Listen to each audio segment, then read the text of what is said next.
Maqaa Abbaa, kan Ilmaa, kan Hafuura Qulqulluu, Waaqa tokko. Ameen. Ilaa haadha kee. Wangeela Yohaannis boqonnaa 19 lakkoofsa 27.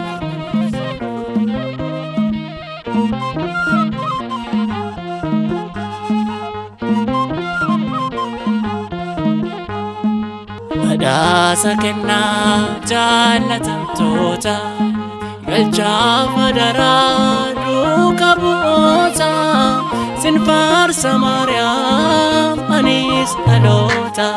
Badhaasa kennaa jaallatamtoota, galchaa madaraa duuka bu'oota, sin faarsa Maariyaam anis dhaloota.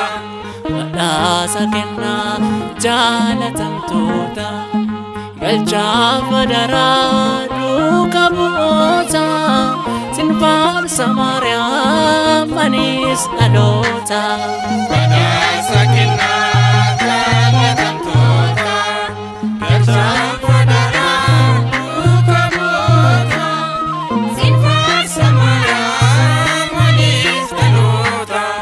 Jabeessi eegi adaraa fuute, dhugaa falmite maali yoo duute, darbannaa diinaan nu sirraa qolaa, hin gurgurini arjooma tola.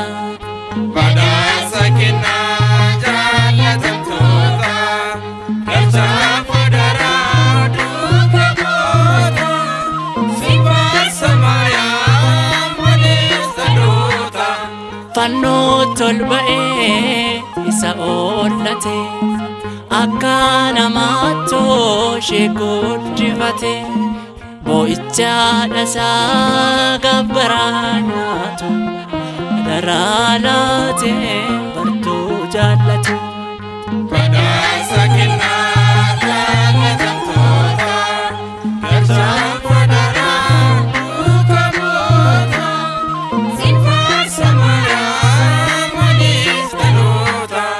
Wal hirkaa fuudhiis waloota gooftaa, adaraa dhasheen har'aas dhaloota, sagaleen dhibbuu gaafa jimaata, hin dhagaatinii gorsi gaafata.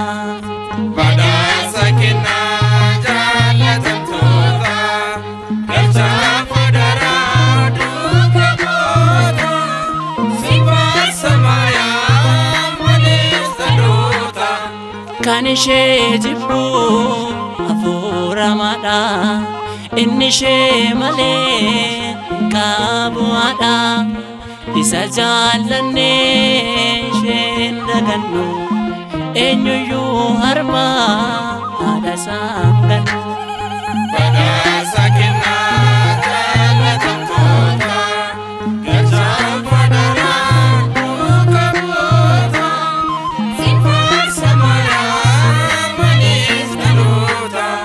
Badhaasa kennaa jaallatamtoota, galchaa madaraa duuka bu'oota, sin faarsa Maariyaam anis dhaloota.